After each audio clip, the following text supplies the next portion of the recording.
all of us are Arjuns, caught in their own flesh, in their blood, in their tears, in their emotions, in their past, and being caught, we forget what our dharma is. Therefore, Bhagavad Gita is immortal. As long as Arjun lives within us, we will continue to need Krishna.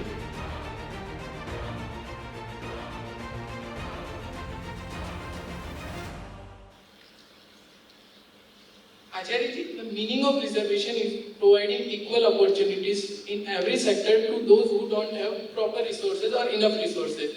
So you also said that you had a batch of 350 students and there were only 13 girls. In 2020, Government of India decided to have 20% reservation for girls in IITs. So why are we giving reservation to the girls in IIT? Are we thinking that they are not capable of cracking JEE? Or are we just creating a good numbers in these institutes? See, all these are ad hoc measures, right? Reservations and all.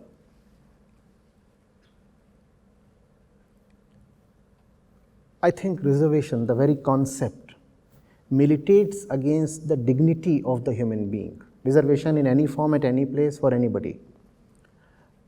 I would rather empower the person.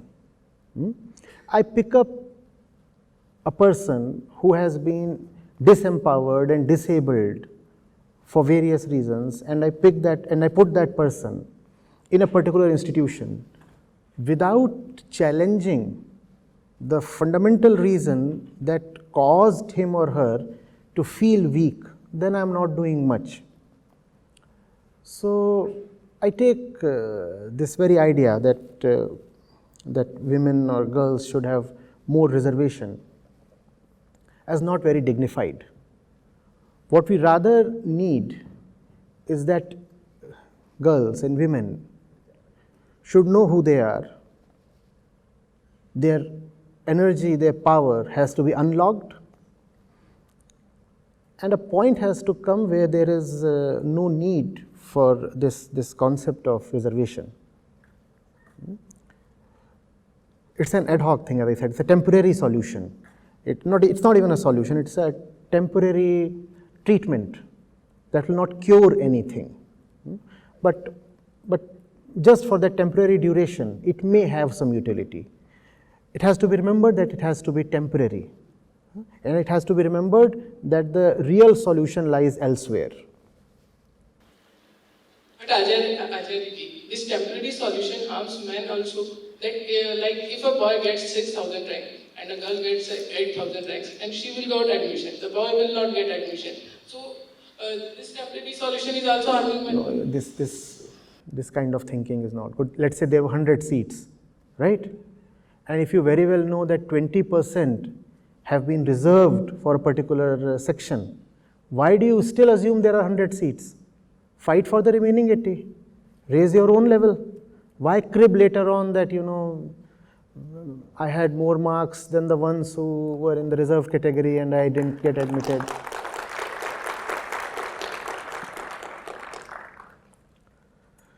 First of all, be it a man or a woman, you have to stop energizing the victim within you. We take great pleasure in feeling victims, because once you feel victimized, you feel authorized to claim compensation. And this is such a bad road. Don't go down this road. Even a lot of feminist narrative includes the story of victimization. I am a victim, so you better compensate me. The fact is, we all are indeed victims at some point in our lives. But it's not very dignified to claim compensation. It is against the human spirit to play the sissy baby and say, oh, the world has messed up with me, things have gone wrong with me, now come and correct those things. What happens to your own strength? Where are you? Rise and challenge. Rise and challenge. And that's why I don't, even if I try to, I can't agree with stories of victimization and oppression. How can somebody ill-treat you for centuries without your passive consent? Please tell me. You surely had a stake in the system. Why don't you want to talk about that? Your real oppressor is not the other, but your own inner fear and greed and insecurity and ignorance. But you don't talk of your inner oppressor, you talk of the external oppressor, and you can talk of that. And when you talk of that, you do get certain advantages. Somebody will come and say, well, so many wrong things have happened. So much has to be paid to this person. But that does not build up your capacity. You are not born to live on compensation money, right? Why do we take birth? Go back to the first principles. Why are we born? Why do we exist at all? We exist for the sake of liberation. We do not exist to seek compensation. You getting it? And so much of our behavior, whether as men or women, is determined by this kind of reactionism.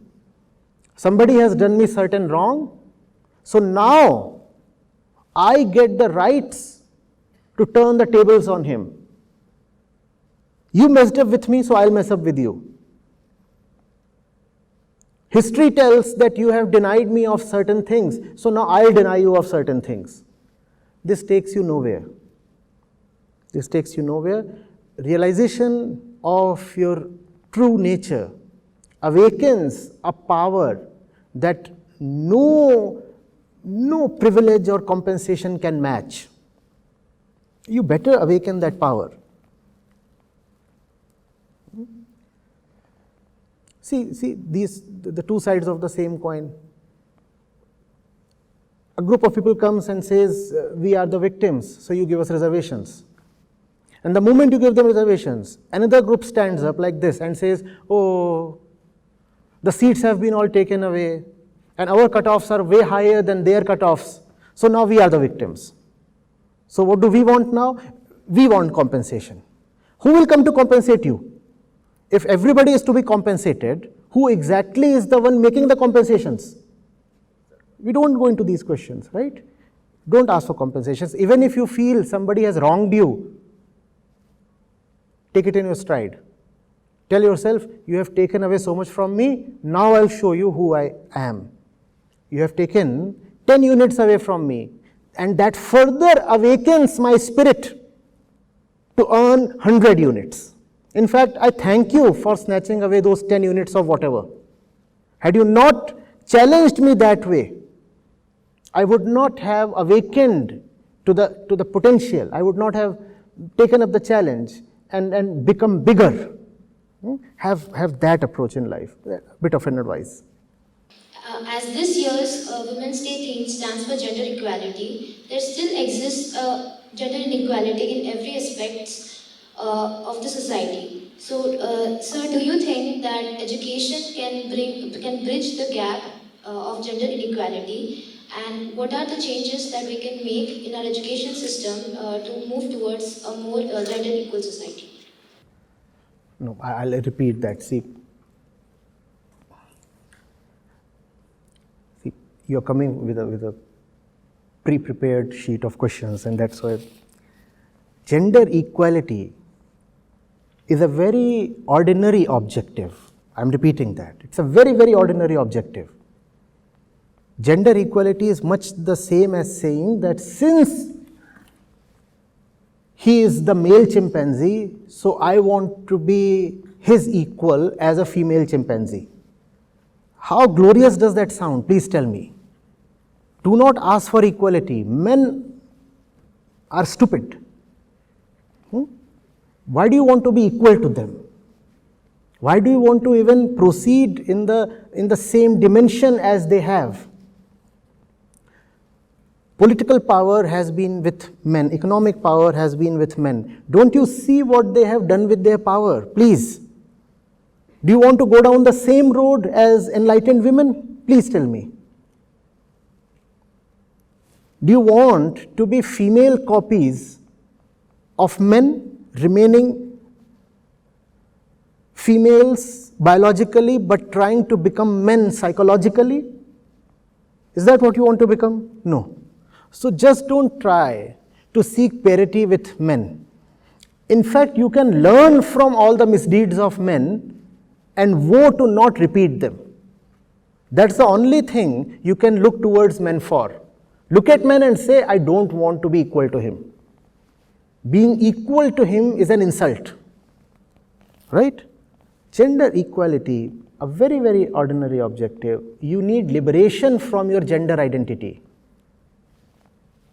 Gender comes from society, sex comes from biology. To begin with, kindly seek liberation from your gender identity, and as you progress in life, see whether you can also be liberated from your sexual identity. That is what we are here for. That is the purpose of life. The purpose of life is not to fall in the same well as generations of men has been doing. That's not what we are here for.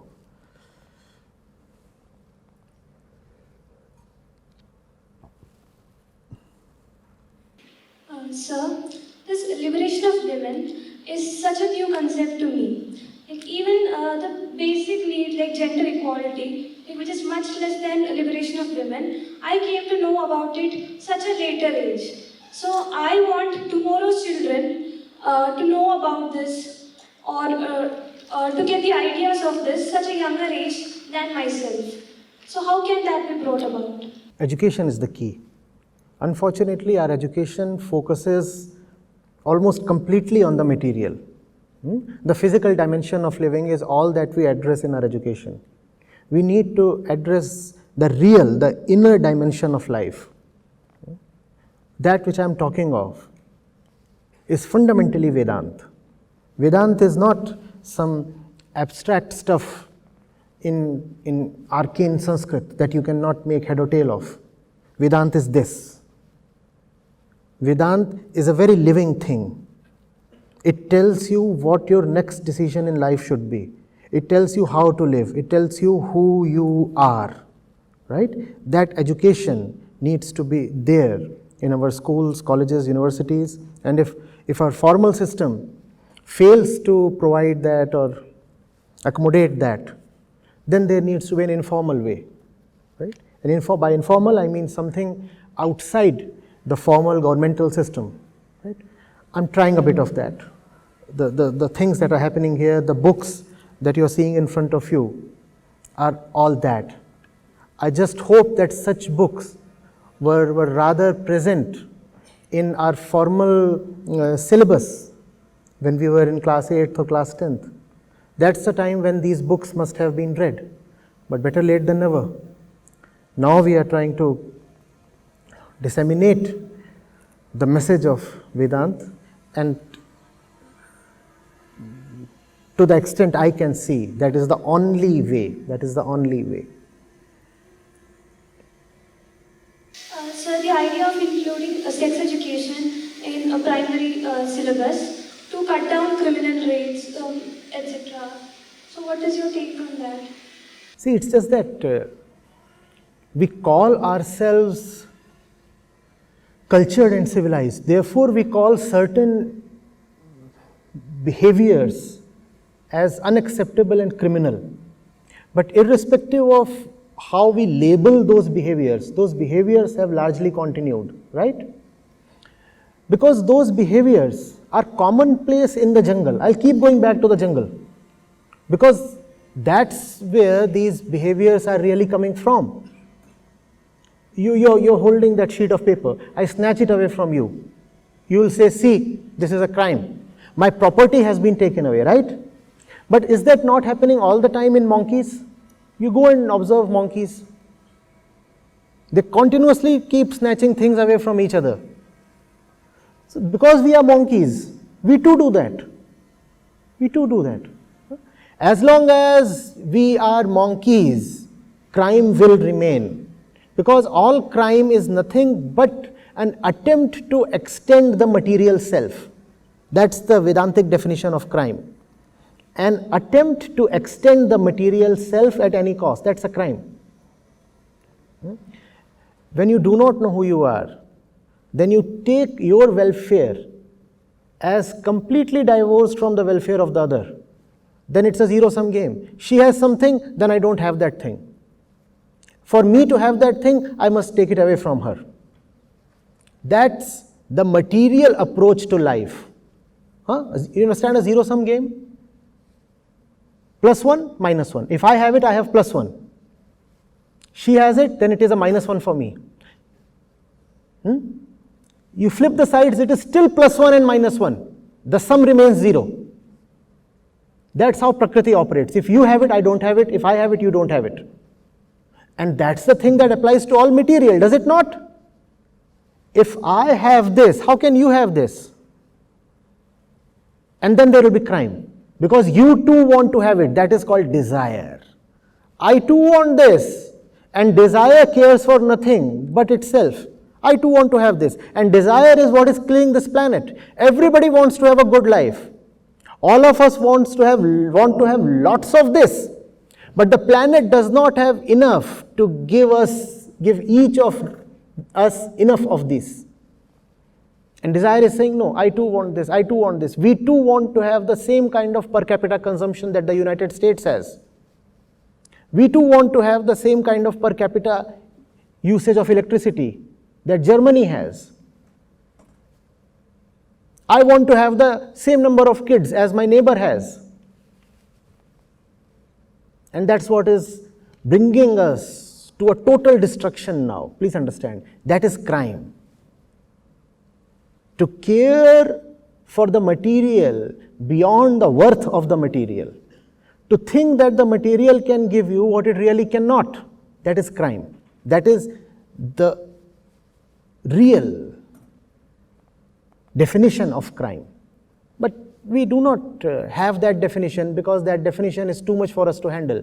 So we define crime in a very narrow way. We make certain rules, certain laws. And if somebody violates them, we say that fellow is a criminal. The fact is, everybody who lives only in the material dimension of life is a criminal. Just that the crime might not have yet come to light. Just that the crime is not yet recognized by the rule books. But the fellow is a criminal, no doubt. Therefore, the only real way to eradicate crime is to wean the man and the woman away from only the biological material self. Otherwise, crime is the reality of our biological existence.